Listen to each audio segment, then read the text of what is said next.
Boa noite. A população do Brasil no ano de 2025 será de 30 milhões de idosos. Para tal situação, o SUS, Sistema Único de Saúde, deverá atender com eficiência e qualidade, seja na atenção básica ao idoso, seja na atenção média e alta complexidades. Para a discussão do tema Saúde do Idoso, o programa Saúde Marília convidou nessa noite o professor da FAMEMA, professor Valdeci de Oliveira Santos Rigolim. Professor Rigolim, mais uma vez conosco no programa Saúde Marília. Perguntamos ao professor: a sociedade brasileira está preparada para o envelhecimento da população? Boa noite. Boa noite, Milton. Satisfação voltar aqui na Unimed Saúde Marília, né? Esse é o nome do programa. Eu fico contente de poder usar esse momento, que é um momento, um programa que eu penso que é uma audiência bastante heterogênea, né? Onde as pessoas têm essa pergunta que você faz, que a sociedade faz, como está o nosso envelhecimento, como poderemos envelhecer, esses dados que você já adiantou, quanto que envelhecemos, e essa resposta, ela às vezes é assustadora. Em alguns meios, dependendo da análise que a gente fizer, ela assusta. Quando você pensa na transição epidemiológica, que é em quanto tempo que o Brasil passou de um país jovem para um país já chamando atenção para dados estatísticos, população de São Paulo, por exemplo, alguns bairros chegando a expectativa de vida a 80 e poucos anos, Marília a 65 anos. Então é assustador porque esse processo, essa transição foi rápida. E o fato de ter sido rápida, e mais o fato do Brasil sempre foi um país dito jovem, um país onde se investiu muito na pediatria, né? Investiu muito em crianças, e até hoje, então os idosos não eram prioridades. Então a prioridade é agora. Eu quando era muito jovem, ainda escutava as pessoas comentarem, porque eu decidi pela geriatria muito jovem, né, durante a faculdade. E eu escutava assim, que bom, a geriatria é uma especialidade do futuro. Escutava isso. Hoje ainda continuo escutando. Então passaram esses anos todos, mais de 20 anos, eu escuto as pessoas dizerem, então a geriatria é uma especialidade do futuro.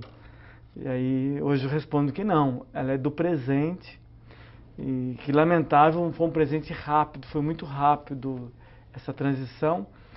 E então foi tão rápido que hoje, esse ano, nós inauguramos a residência da geriatria na FAMEMA, e outros cursos, e outras escolas de medicina do Brasil têm residência há pouco tempo, tem residências de todas bebês, todas novinhas, né, residência.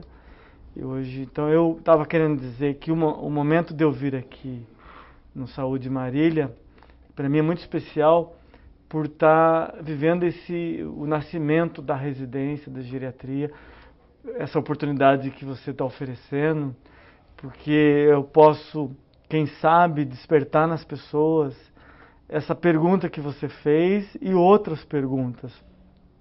Por exemplo, se os serviços estão preparados para lidar com a população idosa, se as especialidades médicas estão preparadas para lidar com a população idosa, se as áreas afins de medicina se estão atraindo especialistas na terceira idade, se as famílias estão preparadas para o chamado efeito sanduíche. Algumas pessoas devem ter lido isso, saiu até em revistas leigas, que é o efeito sanduíche. O jovem tem uma casa, em uma família, nós encontramos a criança, adolescentes, os pais, né, e os avós, onde a filha dessa avó, ela cuida das crianças e cuida dos pais. Então ela vira o sanduíche desses cuidados nela. Então a exigência de uma família que está passando por esse processo, que é rápido, que é essa a questão que você abre para essa preocupação, como que a sociedade está lidando com esses efeitos. E esses idosos, eles chegaram com saúde, como que eles estão sendo beneficiados da idade? Que envelhecer, esse dado que você apresenta, já não depende mais da medicina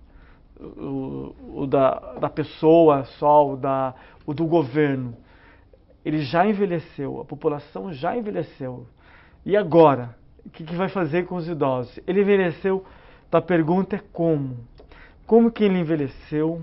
Qual a condição de saúde mental, emocional, física? Ele funciona? Ele está funcionalmente capaz perante a sociedade? Ele está inserido na sociedade? Aí a gente vê na imprensa, as pessoas que organizam o mercado, né, de consumo, vamos investir em moradia para idosos, turismo para idosos. Mas que idoso que é esse? Quantos porcentos, qual é a porcentagem desse idoso que está usufruindo desse capital, né, desse mercado? E aonde estão os outros idosos? Que tipo de recurso que eles estão? Eles envelheceram também. Todos envelheceram, mas com uma diferença muito grande da pediatria, da infância, que são muito diferentes entre eles. É uma população muito heterogênea, como a sua audiência aqui. Sua audiência deve ter, que assiste o seu programa, profissionais da saúde, profissionais da educação, profissionais médicos, especialistas e população em geral. Então,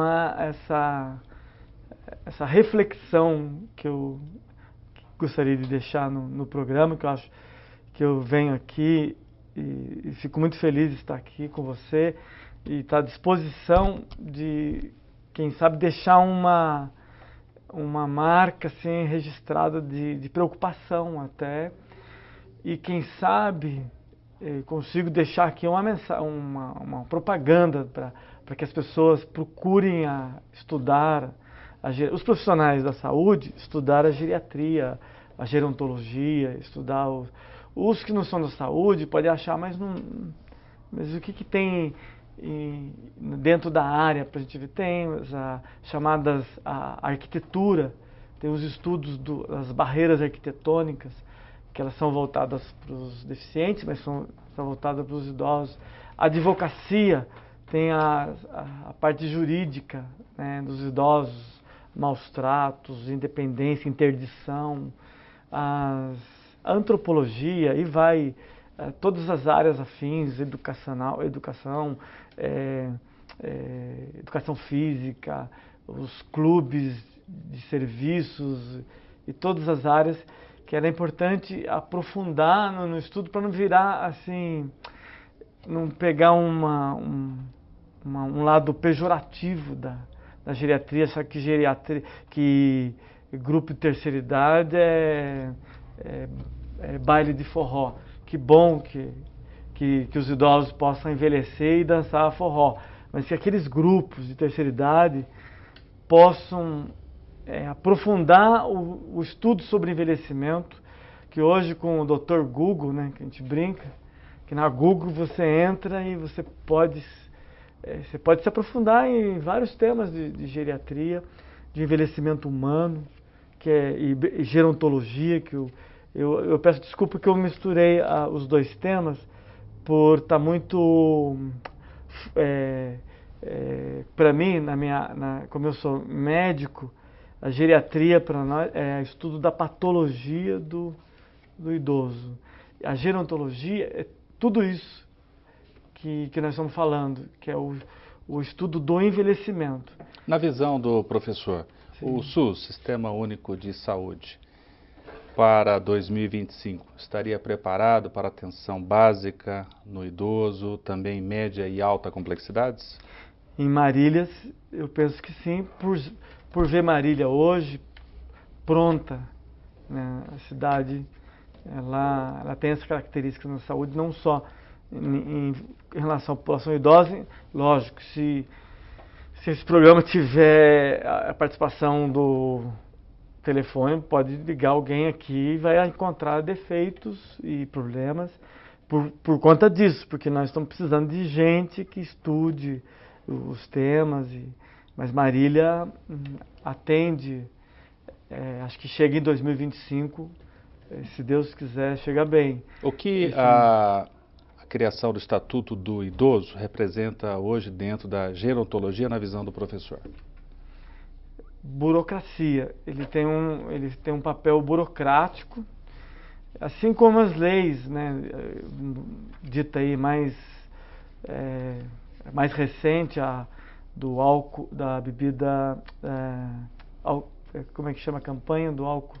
Dirigir sem beber, esqueci o nome dessa campanha. A campanha contra o abuso do álcool, contra o volante, essa lei que proíbe o motorista dirigir tendo bebido lá quantos ml.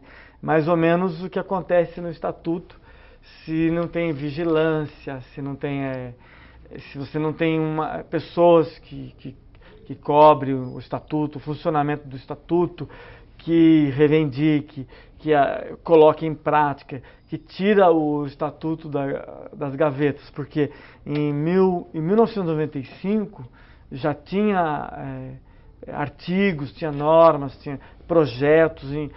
Quando eu saí da faculdade já tinha projetos para idosos. Eu venho acompanhando vários projetos de saúde do idoso, ou do Ministério da Saúde, ou do Ministério da Educação, ou do Secretaria do Estado, e eu vi muitos deles ir para a gaveta, né, porque é difícil. É difícil pôr em prática, mas isso não significa que a gente tem que desanimar. Eu acho que fazer a nossa parte de pôr em práticas a filosofia gerontológica, os princípios gerontológicos, o que se preconiza na Sociedade Brasileira de Geriatria. Numa escola igual nós somos amigos de trabalho, e te vê lá que é possível muita coisa do Estatuto.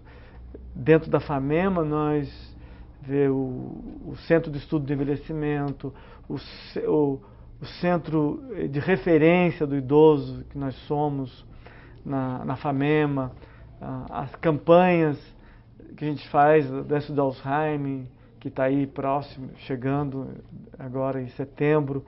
Então isso graças a uma instituição que está com as portas abertas, a diretoria sempre ali aprovando ou dando assim dando aval, né? Aval, se não é um aval de apoio direto, mas indiretamente eu estou falando em nome da FAMEMA, de que o quanto foi possível se caminhar dentro desses projetos. Saúde não tem preço, mas tem custo. Como é que o professor avalia medicações de alto custo dentro da prescrição aos idosos? Sim. E quando o SUS, em primeira instância, não apresenta essa aquisição do medicamento e há a judicialização dessa questão, e às vezes o judiciário acaba fazendo com que haja a compra desse medicamento. Qual a visão do professor sobre essa questão?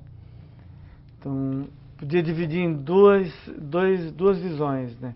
Uma bem pessoal e uma como um funcionário funcionário público que eu sou, que caminhou muito. Nós geriatras prescrevemos medicamentos de alto custo e o sistema é muito eficaz. Ele funciona. Da doença de Alzheimer, por exemplo, nós prescrevemos 3 substâncias que existem no mundo todo, e são as 3 de ponta em termos de medicina baseada em evidência e a medicação segura. Para o Alzheimer não quer dizer que ela funcione para todos.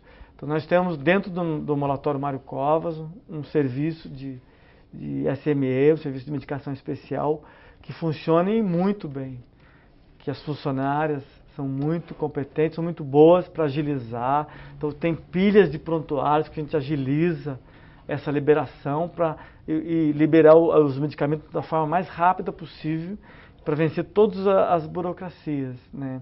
Lógico, aí tem outros medicamentos que não estão dentro dos chamados não padronizados, e eu costumo funcionar aí a minha visão pessoal, como que eu tenho feito. Eu prescrevo, oriento a família que as alternativas para ela conseguir o medicamento, se ela não pode comprar, mover a ação judicial, né, dentro do processo. Eu acho que ela deve fazer isso. Eu penso e acredito que quando ela move uma ação contra o Estado para receber aquele medicamento, eu penso que é uma forma de justiça, dela conseguir usufruir aquilo que ela já pagou, o que nós pagamos em termos de impostos. Então é uma forma de ter isso de volta, e até às vezes antes de sumir em Brasília esse dinheiro, né? Uma forma de fazer justiça aos impostos que são tão caros, que todos nós sabemos. O Brasil é um recordista em arrecadação de impostos e avarento, né? Ele tem muita sede, né? A política brasileira tem muita avareza em coletar impostos. E é uma pena que eles não voltam em forma de recursos. Todos os medicamentos, por exemplo, medicamentos para osteoporose, né? Chega os medicamentos para osteoporose, mas não chega os medicamentos de custo.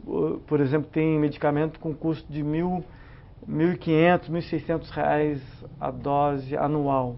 Então não tem acesso a esse medicamento, porque não está no alto custo. O programa Saúde Marília está discutindo nessa noite o tema Saúde do Idoso, com a presença do professor Valdeci de Oliveira Santos Rigolin. Nós vamos ao nosso intervalo e voltaremos a seguir.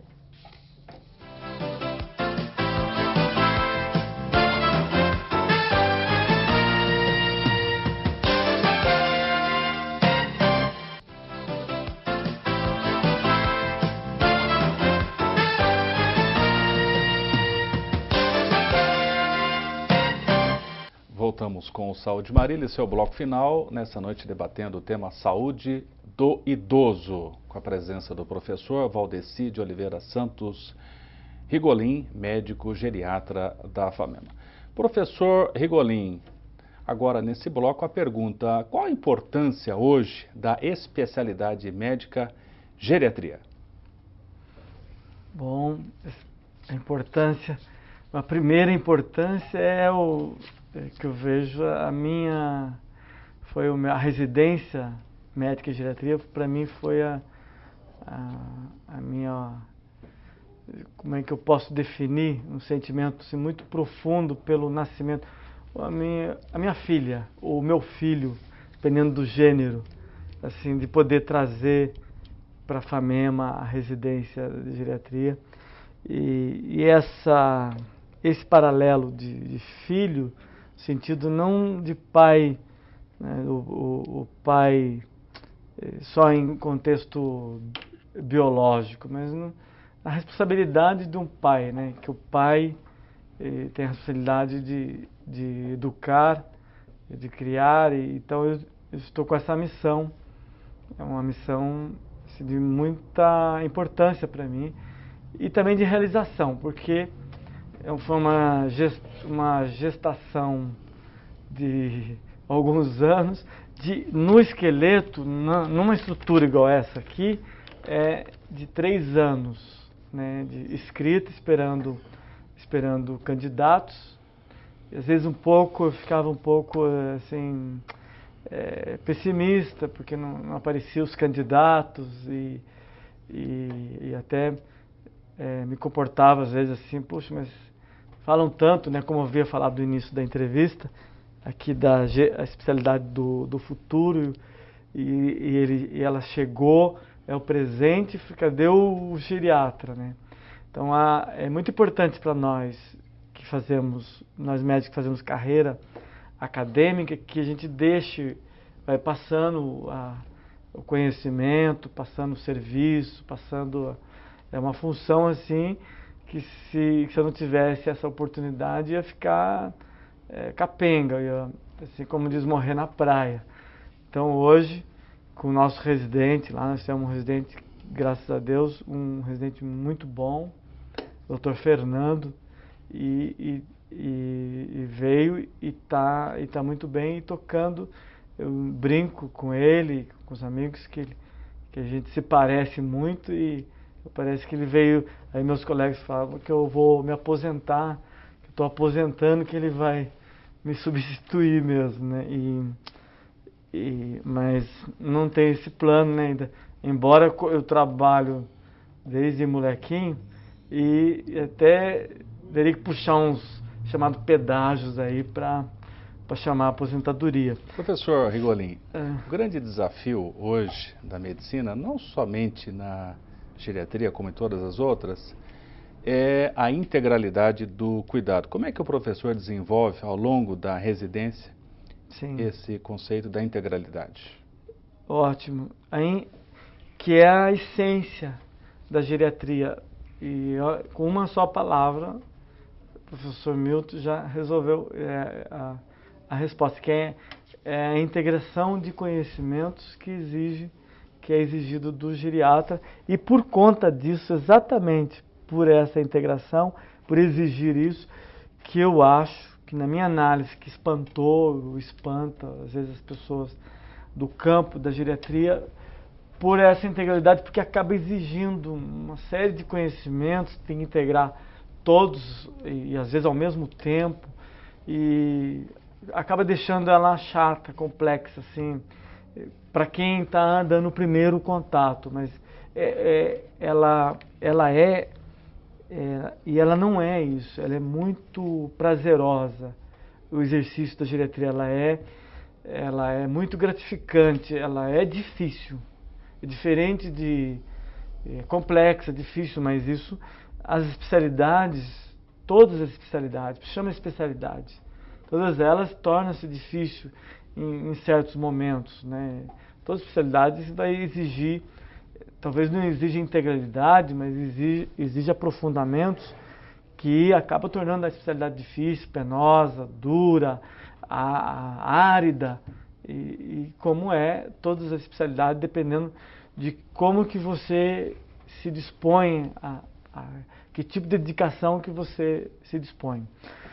A geriatria, né, pensando nessa integralidade, a primeira dica que eu estou passando e tento passar para meus estudantes e para quem lida com o idoso e até na fila do banco, o caixa do banco, se ele está com dificuldade de lidar, as pessoas que acham que está com dificuldade de encarar a velhice, salvo as causas emocionais, o psíquico é uma causa.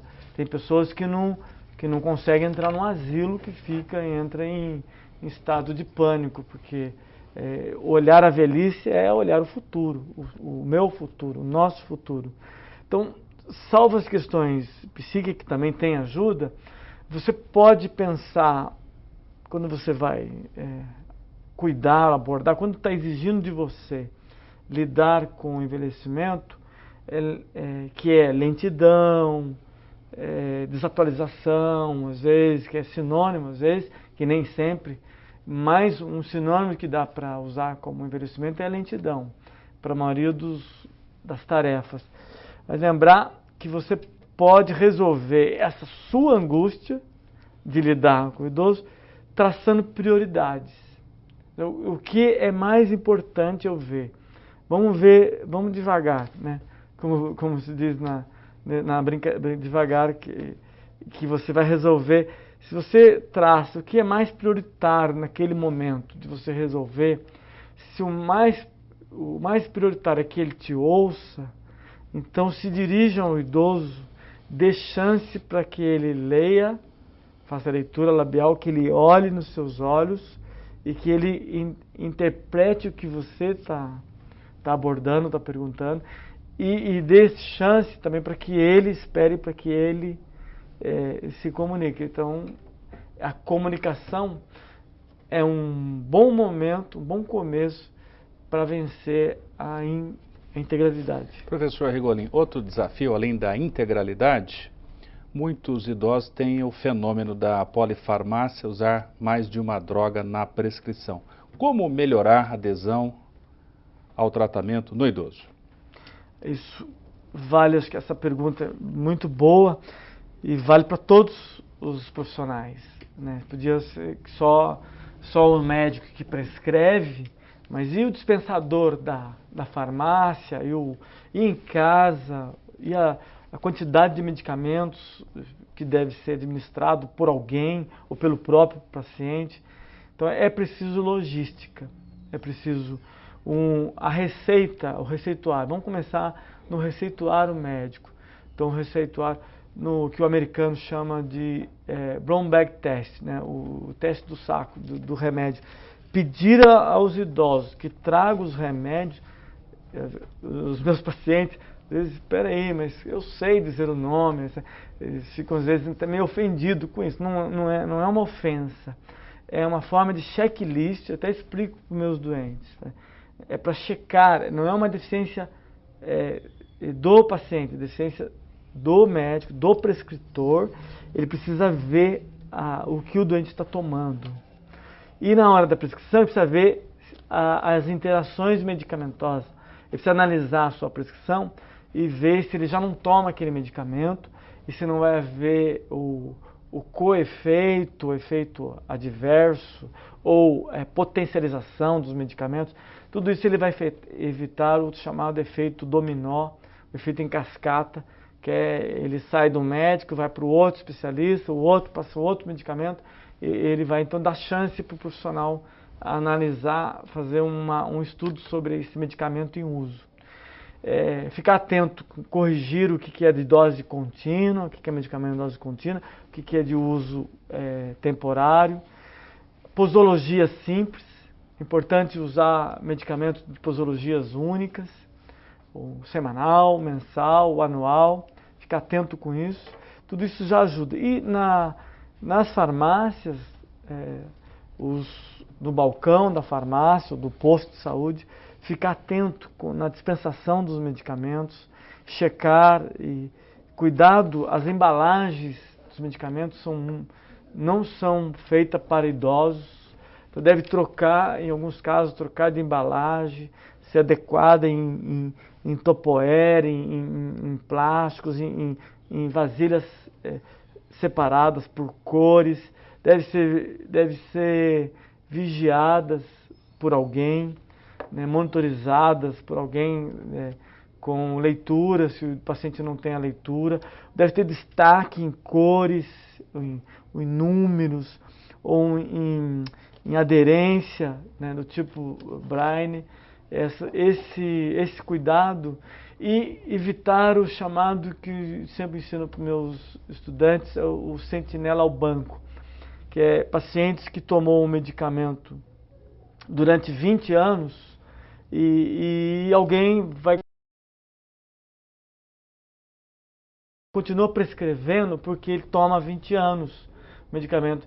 Então, questionar se aquele medicamento está mantido, por que razão deve ser mantido, questionar se a indicação que foi feita há 20 anos atrás é a mesma da medicação atual. Professor Regolin, e o papel do cuidador em melhorar a adesão ao tratamento, já que muitos idosos têm uma limitação visual e física, e isso diminui a adesão ao tratamento? Sim, o cuidador é a peça também fundamental na aderência, né, que a gente chama de compliance, que é a aderência terapêutica, além de dar segurança para o doente, de dar bem-estar, porque vai ser eficaz o tratamento, a aderência é o sucesso. ali do profissional, do cuidador, do familiar.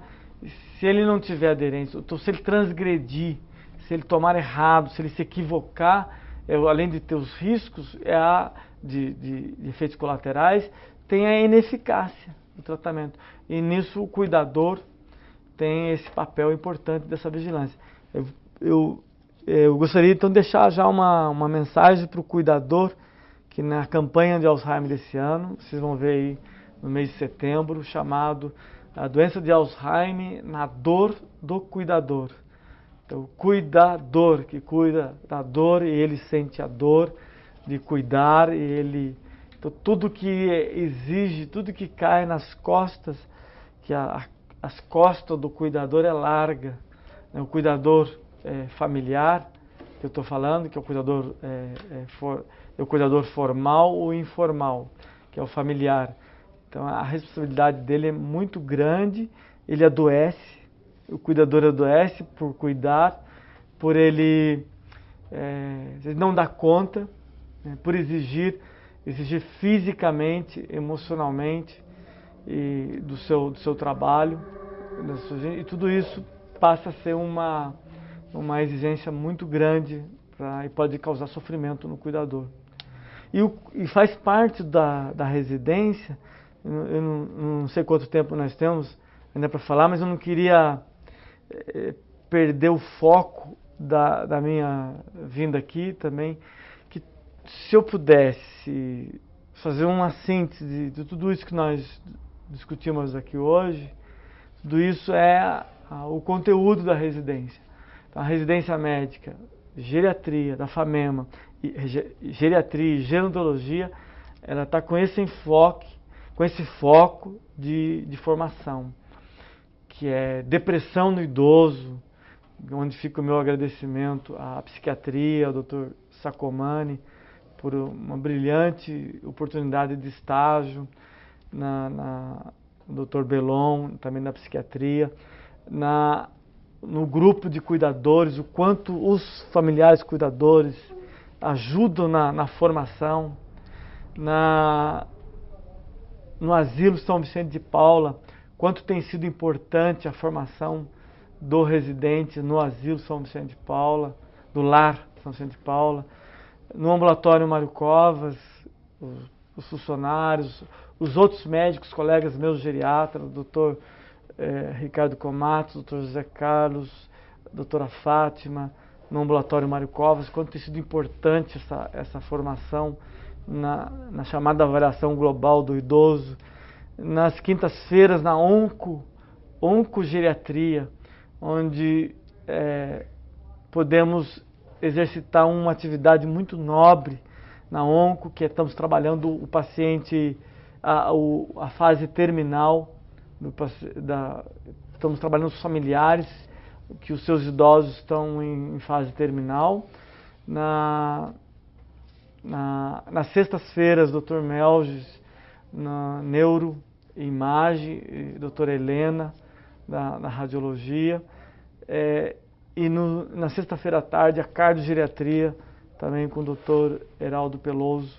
Então é uma visão horizontal, né, dessa especialidade, voltando lá na primeira palavra que você me deu uma deixa, que ajudou bastante, que é a integração, a inter-relação de conhecimento e especialidades. Estamos chegando ao final do Saúde Marília. Deixamos o professor Rigolin para suas considerações finais e agradecimentos finais nesse tema Saúde do Idoso.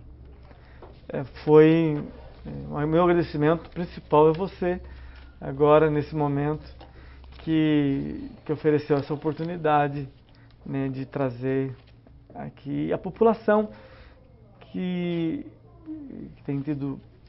tem esperado, né, esse trabalho, e a população fica uma mensagem de entender a geriatria e a gerontologia, que cabe a mim a função de vestir a camisa e a bandeira da geriatria e gerontologia, e a minha gratidão ao programa e a minha gratidão aos amigos que estamos trabalhando juntos, e a minha instituição, que eu represento, de poder viver esse momento nobre na minha vida e que Deus me dê saúde. Saúde Marília discutiu nessa noite o tema Saúde do Idoso, com a presença do professor Valdeci de Oliveira Santos Rigolim, médico geriatra da FAMEMA. Temas e sugestões podem ser enviados à produção do programa saudemarília@unimedmarília.com.br. O programa Saúde Marília acontece com o apoio cultural da Unimed Marília. Cuidar da sua saúde é melhorar sua qualidade de vida. Boa noite.